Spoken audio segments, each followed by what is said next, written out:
Yo, what is going on, Clutch Crew sports fans? This is Eric, your ranting co host, and I'm coming back at you with another episode.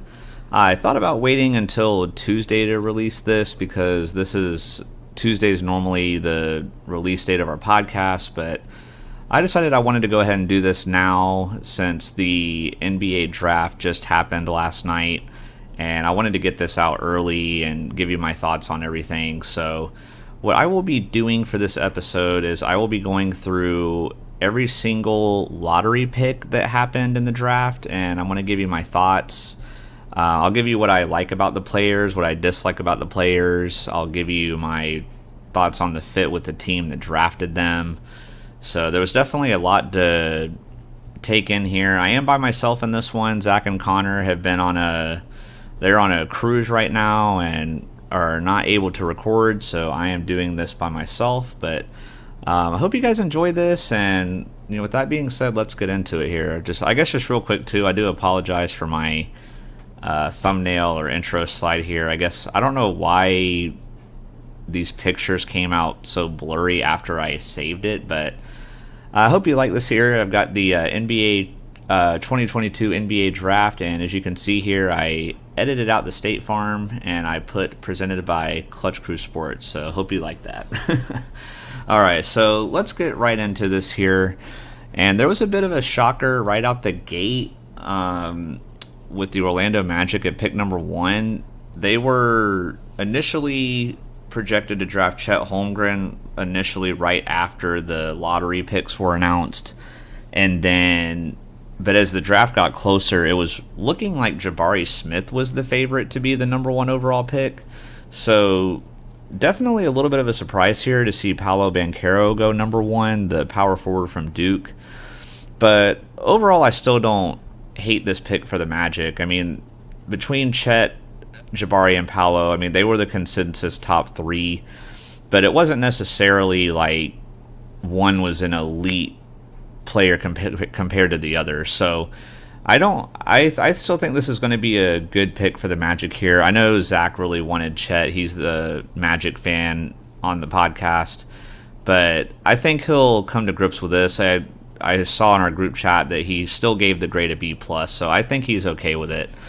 What I like about Paolo is that he's a good offensive playmaker, very dynamic with the ball, and he can also create shots, which is really important to be able to do in the NBA. Like, being able to create your own shots and not just have to rely on off-ball action to get open shots is a skill that is very valuable in the NBA, I guess is how I'll put it.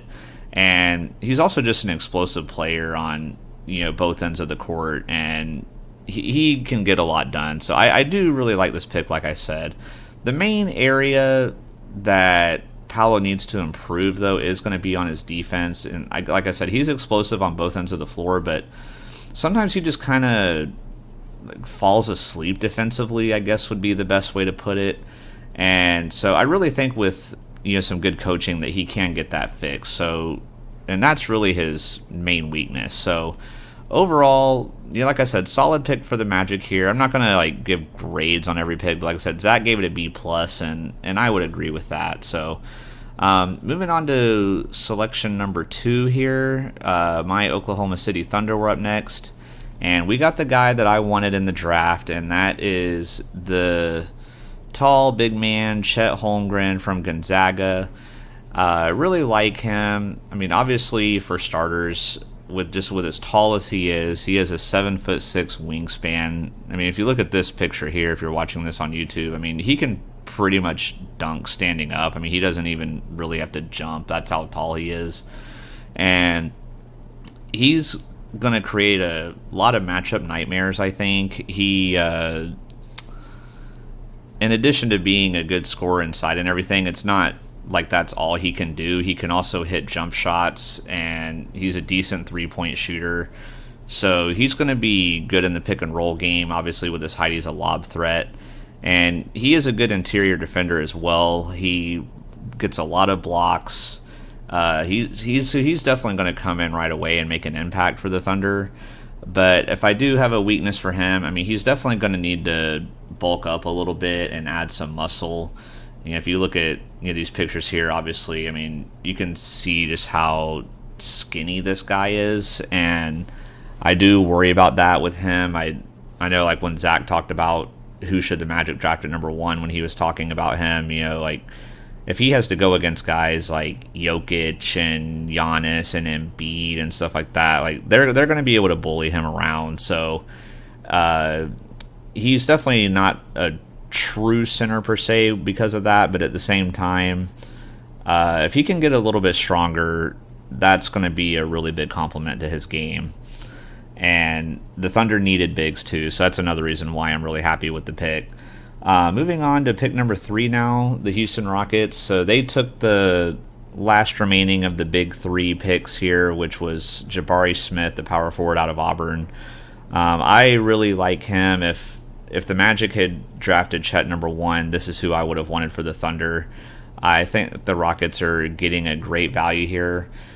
For a guy of his size, he is a very good jump shooter. He's one of the best jump shooting forwards in this draft, and that alone is going to make a big difference for Houston. I like that, and he's also a pretty good defender.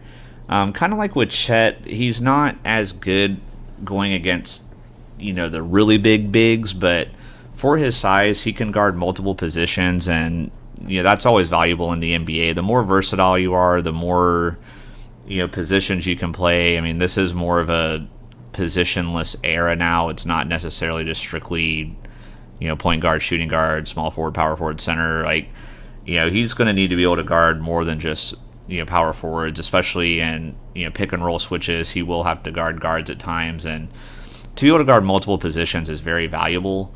And so I think he's going to be a really good addition to this Houston Rockets team. And they were a team with a lot of needs, so this isn't even necessarily just a need pick per se. They're obviously getting very good value here. But however, if I have to give him a weakness, I guess I meant to mention this in the beginning too, is just when you watch the draft on ESPN and stuff, they always highlight the positives on all these guys, but I feel like they don't talk about the weaknesses enough. I don't know if it's just because they don't have enough time or if there's a specific reason why they don't do that. But I do feel like it's important to mention that because, it's not like all of these guys are going to be Jordan or LeBron or something. They're all going to have flaws in their game that need work, even the top guys. For Jabari Smith, he does need to work on his passing and his court vision. I definitely feel like that could be better. Definitely cause too many turnovers, but kind of like with some of the other guys, like what I talked about earlier and what I'll talk about a little bit later, that this can be fixed through coaching. If they get the right coaching on him, and if they can focus on this, then that's definitely something that can be fixed as well. Jabari Smith easily could have been the number 1 pick overall, so great value for Houston here. Moving on to the Sacramento Kings, this was definitely where you would say the draft started. Even though Banchero being a surprise at number 1, everybody knew that Banchero, Chet, and Jabari were going to be the first 3 picks. Maybe the order was different, but a little bit of a surprise here. I think a lot of people thought that Jaden Ivey was going to go here to the Sacramento Kings. I thought that as well. But instead, they take Keegan Murray, the power forward out of Iowa, and I do like this pick for them. I do think, while there's a possibility that Jaden Ivey becomes a better player, I think Keegan Murray is going to be a better fit with the Kings. I like the pairing of him and Sabonis together in the front court. And they've already got De'Aaron Fox in the backcourt, so I like the pick here. And just going over the strengths of Keegan Murray, he's a pretty efficient shooter, and he makes smart decisions with his shots. He looks to be aggressive. He can drive into the paint. He's got a pretty good offensive game, and I didn't list it on here, but his defense is pretty good as well. Not an elite defender, but he is a pretty good defender as well. My weakness on him, though, is going to be his passing, his facilitating. He just doesn't get a lot of assists. A lot of times when he gets the ball, he's so focused on, scoring on either driving or taking the shot, and he doesn't always look for the pass, when it's there, and sometimes that results in him taking too many contested shots. So I'd like to see him get better with his passing. His assists numbers are really low. But again, like I've talked about, that can be addressed with coaching. So definitely a fixable weakness for sure. So another pick that I like here. Moving on to the Detroit Pistons, they select Jaden Ivey, the shooting guard from Purdue, and this is a great pick for Detroit. I mean, they've already got Cade Cunningham at point guard, and they can have Jaden Ivey can come in right away and play the two for them. They're going to be a very good young backcourt duo for years to come, most likely. He's a fast player. He's very athletic, and he's also just a good scorer all around. He can create his shots. He can drive. A lot of people like that I've seen, leading up to the draft, compare him to Ja Morant. I'm not sure if he'll be as good as him, but the potential is definitely there. And if it is, then this is going to work out really great for Detroit. However, the only offensive weakness he has right now is his mid-range. But again, it's not terrible per se. Just needs to be a little bit of sharpening the tools on that one. But his bigger weakness is going to be his defense. He does need to get better on the defensive side of the ball, but I'm not too worried about that going forward. When you're as explosive of a guy as this is, he can make up for that in other ways. But it will be interesting to watch him throughout his career to see if he can get better at his defense, because the sky is the limit for him if he can improve on that area. So good fit here, good pick, and I think Ivy is the best guard overall in the draft. So if you're a Pistons fan, I think you've got to be pretty happy with that.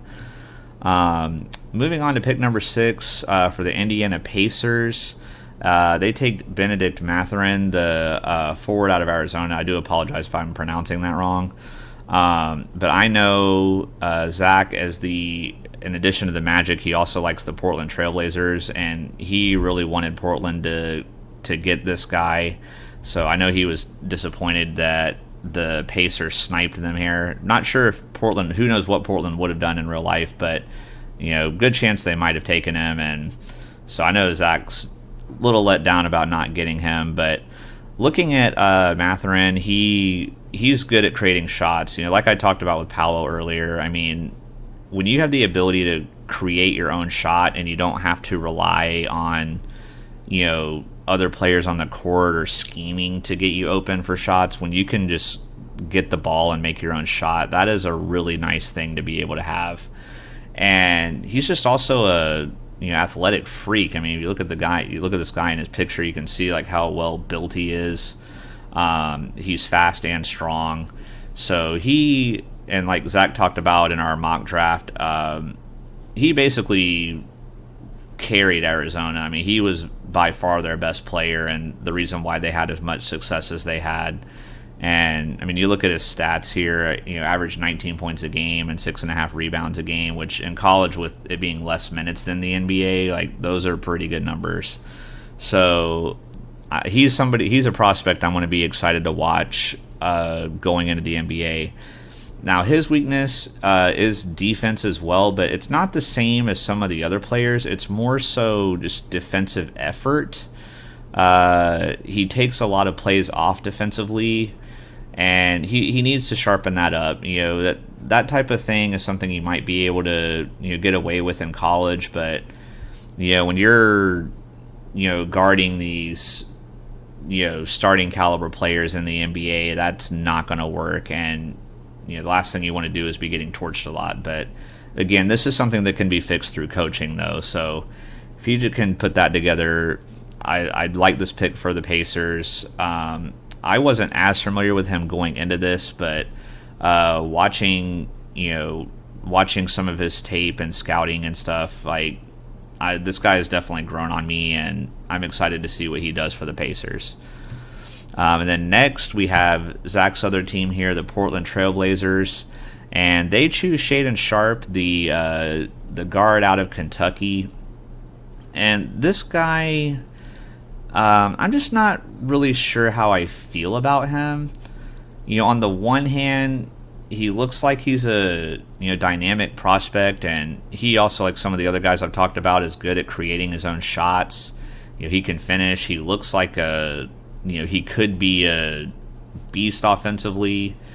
But my concern with him is just he is a relative unknown. We haven't really seen him play against the best competition yet. He opted out at Kentucky, and so it's going to be interesting to see how he does. In a way, I like the pick for Portland here because they're taking a risk, and you're not always going to win just when you play it safe. Like, sometimes you have to take risks and see if they'll pay off. But at the same time, with the status of where they're at, there were some other players on the board that I felt like could have still contributed right away and not been as big of a risk. But at the same time, I don't fault them for making the pick. I know Zach wasn't super thrilled with it. I think so. He gave the Paolo pick to Orlando a B+. I want to say he gave the Trailblazers a C+ for this one. And he's another guy like some of the other guys I've talked about where they could use improvement on their defense, and Shaedon Sharpe's another one of them. But again, I don't know if it's more of an effort thing, like since he wasn't playing as high of a competition, if he just wasn't worried about his defense, or if he was taking it seriously or not. So that's kind of an unknown as well. So definitely, Shaedon Sharpe is definitely one of the most intriguing prospects in this draft because you're just not sure what you're going to get. So definitely interesting to see how he does going forward. I'll be curious to see if he comes in and contributes right away, or if they kind of use him as more of a development kind of thing along the way. But I'm sure we'll be doing an episode maybe all together where we talk about this, so it'll be definitely interesting to get Zach's overall thoughts on this pick. Moving on to pick number 8, the New Orleans Pelicans select Dyson Daniels, the guard out of the G League, and this is actually who I thought Portland would draft with their pick instead of Shaedon Sharpe, and I actually thought Shaedon Sharpe was going to go here to the Pelicans. Because the Pelicans not having as many needs, I figured they would be the team to get Sharpe and take more of a developmental approach with him and give him some time. But I think the Pelicans fans, I think you should be pretty happy with this pick overall. Again, not having a lot of needs, you're getting a good defender here, and especially as a guard, he has really good size, and being able to guard a lot of these explosive guards in the NBA is really important. So I like the fit here for the Pelicans. They're starting 2 guards, CJ McCollum. He's a great shooter, great scorer, but his defense is lacking. So I feel like when Dyson Daniels comes into the game, that he can step in and take over and play more of a defensive role while he's on the court.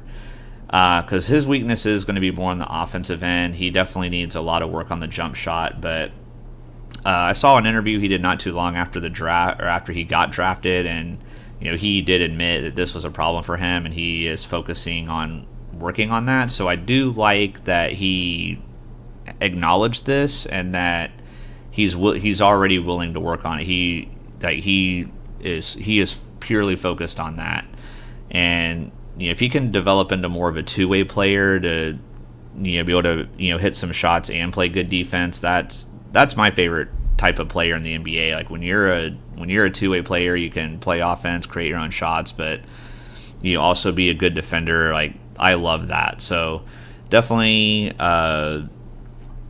curious to see how he does and see if he can get that jump shot better. Next, we're going to move on to the San Antonio Spurs. and they choose Jeremy Sochan, the forward out of Baylor. One of my biggest weaknesses on him is his hair. I had to throw a little joke in there. I was talking to Connor about that earlier. Not a fan of his haircut, but this guy can play, and I like the Texas connection here. You know, playing for Baylor and then going to San Antonio, staying in the same state, and he's a versatile player. He can do different things on offense. He's not one dimensional. He can also guard multiple positions, which is something that you like. Like I talked about with some of the other guys, when you're big per se, but you get caught in a pick and roll switch and you're guarding a guard now, and when you're still able to handle that's valuable. So I think the Spurs made a very solid selection here, but he's another one like Dyson Daniels, though, just needs to work on that jump shot, and if he can get that fixed, he'll be pretty good. So Spurs fans, let me know what you think about this pick. Next, we're going to move on to the Washington Wizards, and they select Johnny Davis, the guard from Wisconsin. One of the biggest things that I like about him that I saw the ESPN panelists were talking about was just his numbers that he's put up in the big, important games for Wisconsin. If it's a big game, whether it was in the tournament or like in the conference championships or anything like that, for the most part, he showed up big. He didn't let the big lights scare him. He didn't crack under the pressure. And when you have somebody like that and they're confident, that's always nice. And he's also a versatile scorer. Like, he's not just a jump shooter or not just a driver. Like, he can score in multiple ways. And in the NBA, that's pretty important. So I like that. My biggest weakness for him, though, and this is definitely a problem that he needs to work on, is going to be his passing. He commits too many turnovers. I want to say he's one of the only lottery players I saw that had more turnovers than assists, and that can be a big problem. So he needs to get his court vision up a little bit.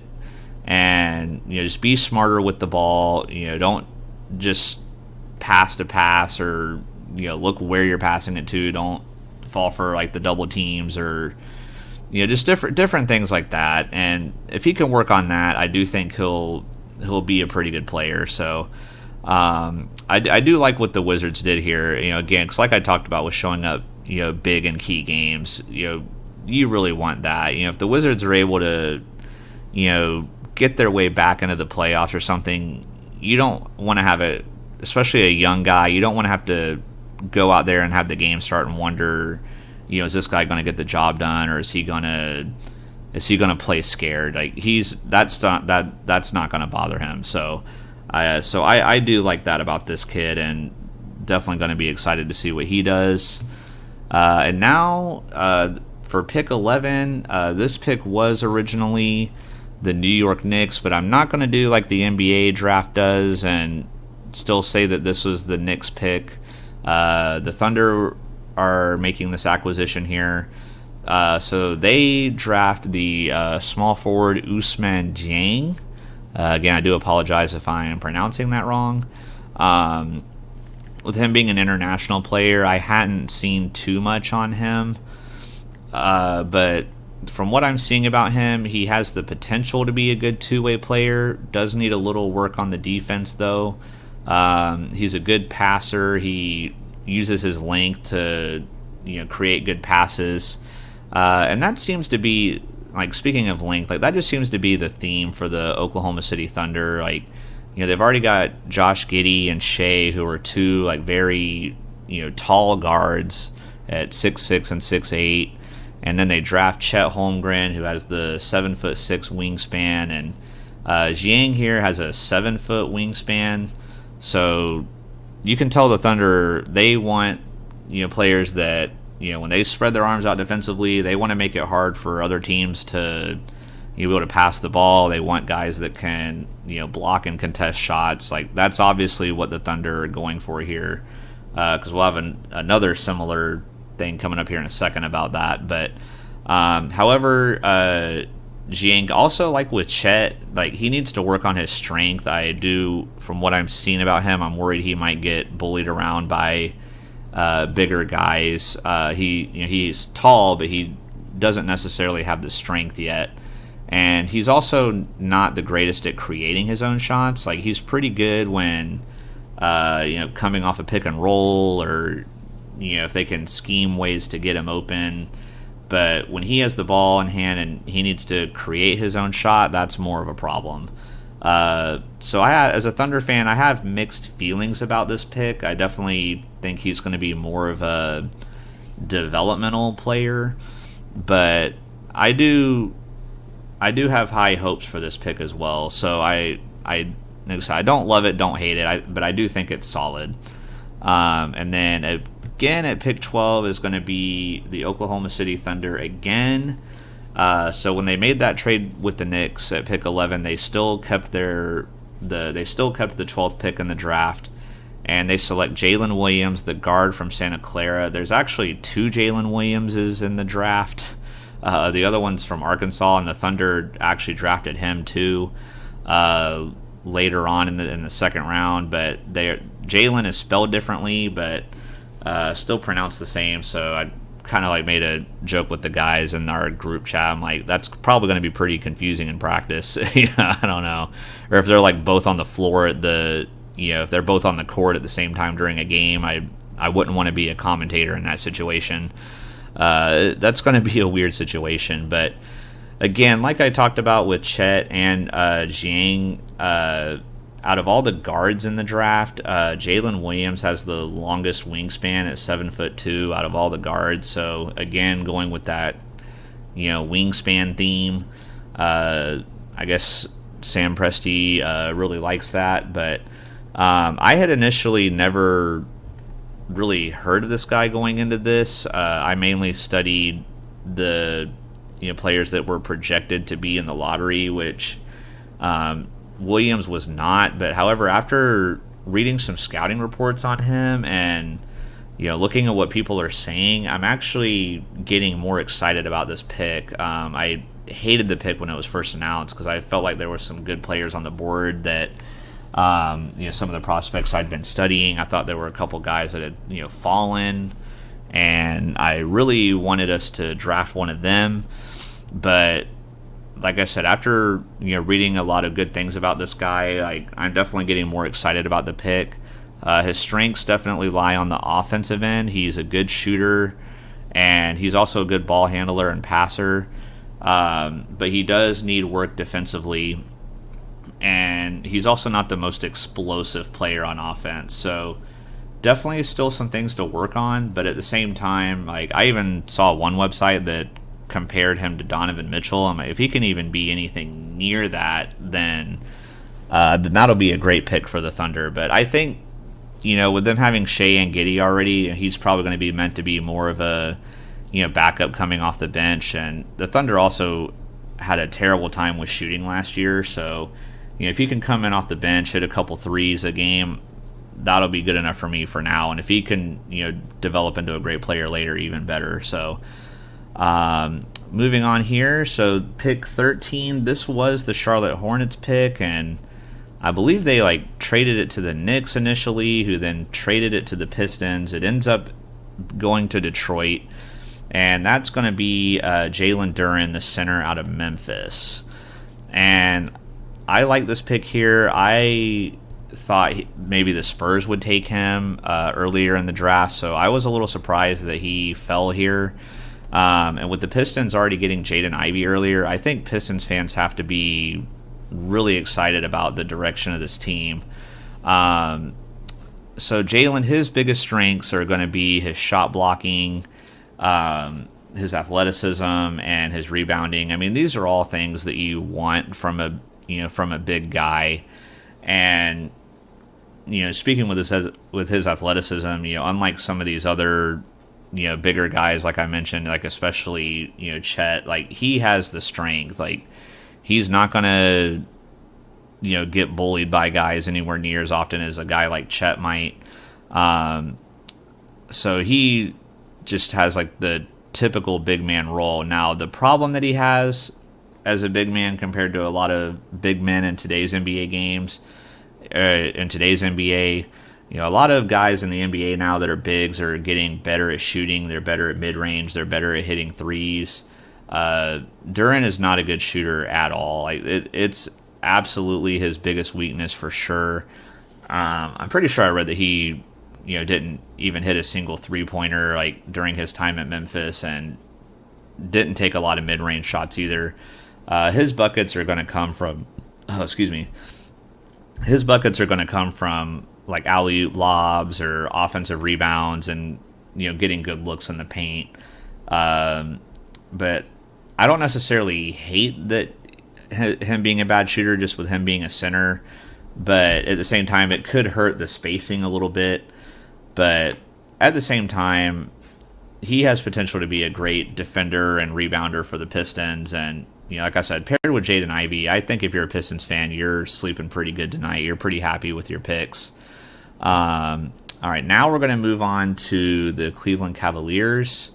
And they, oh man, I'm pronouncing this, but Ochai Agbaji, if I pronounce that wrong, I'm sorry, especially to my brother-in-law Paul, because he's a big Kansas fan. So if I pronounce this wrong, I'm sorry to all the Kansas and Cavaliers fans. But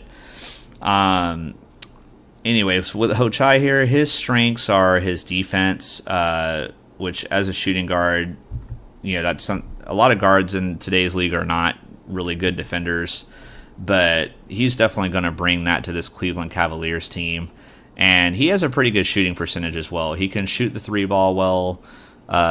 His mid range is all right, but unfortunately, with it, moving over to his weaknesses now, he's not good at creating his own shots. He needs the pick and roll. He needs specific plays, or he's a good catch and shoot shooter, I guess is the best way to describe it. But again, like with Zhang, I talked about for OKC, when he gets the ball in his hand, he's not the best at creating his own shots.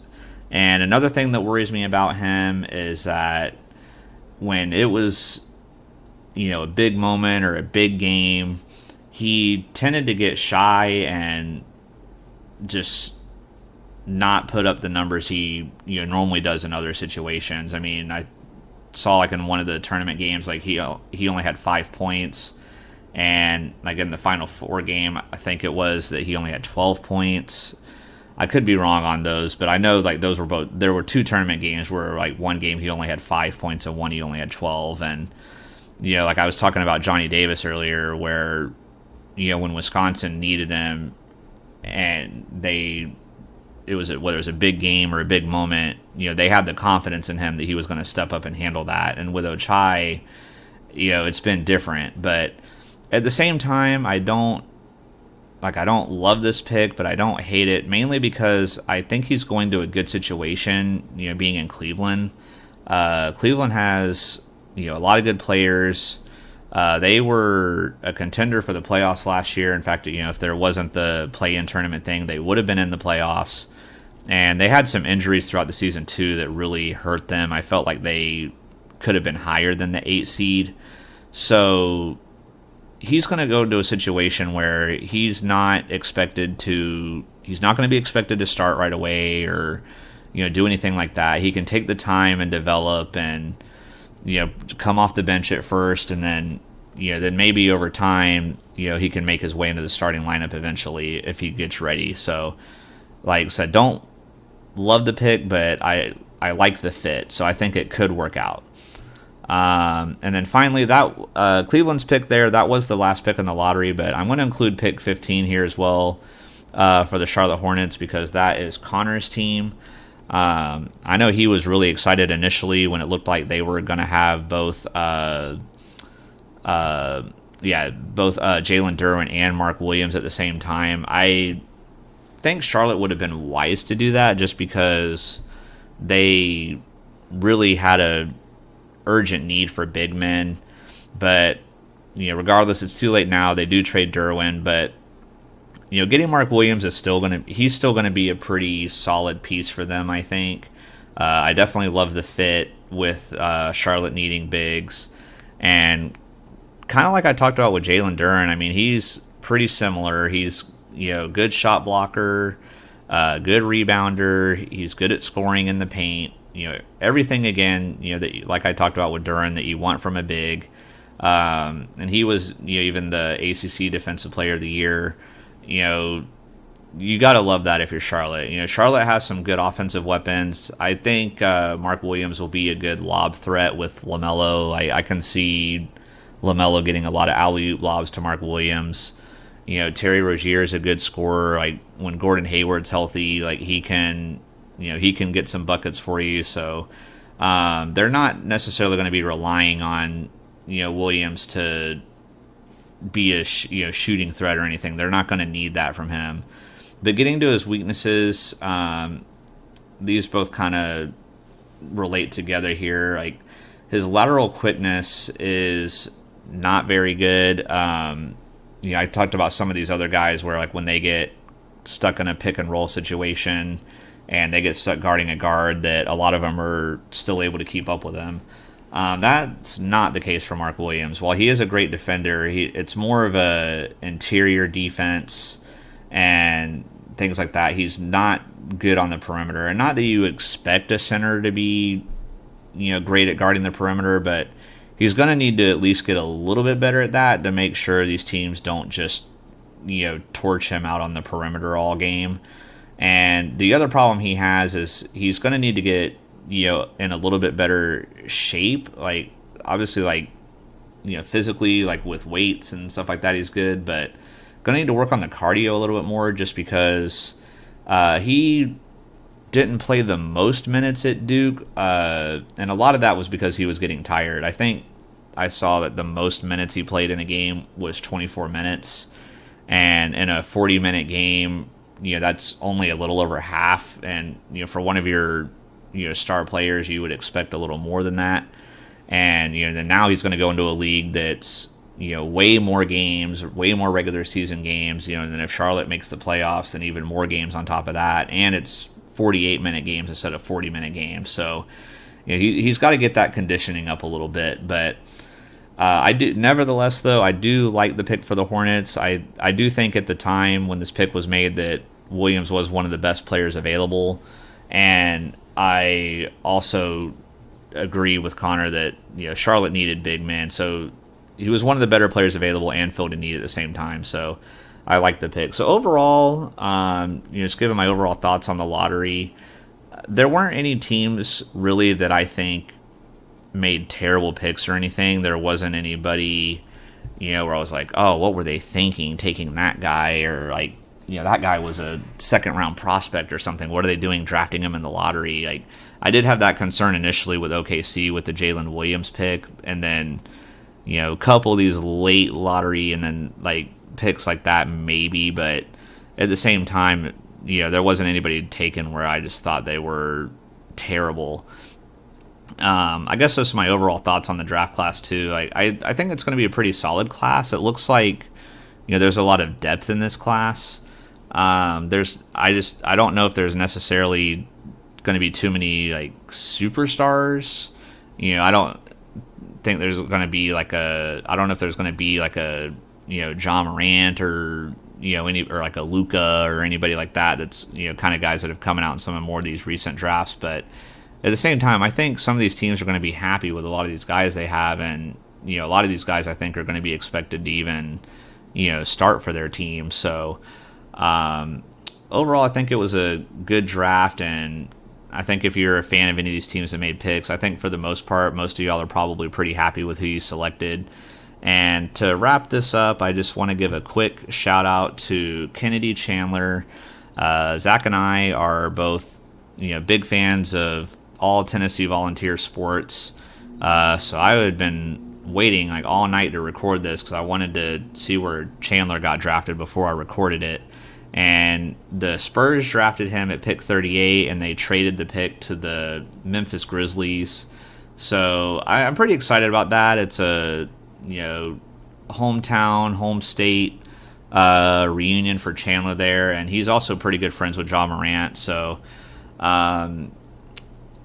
I am kind of surprised he didn't get drafted a little bit earlier, like more so in the late stages of the first round. But he is only 6 foot tall, which for an NBA player generally is pretty short. But I think he has the skills to overcome that. He's a good offensive player, and even for his size, like he's a pretty good defender. So I hope he proves like all these teams wrong that didn't take him, and I hope he's able to have a lot of success. So had to give him a quick shout out. So all right, you guys. Well, that's gonna wrap this episode up. I spent a lot of time researching these players and making all these slides, and then putting them in as all the results in after the draft picks were made and everything. So I really hope you enjoyed the content. Like I said, I worked hard and spent a lot of time on this. So if you did like the video, I would be grateful if you would hit that thumbs up button down there.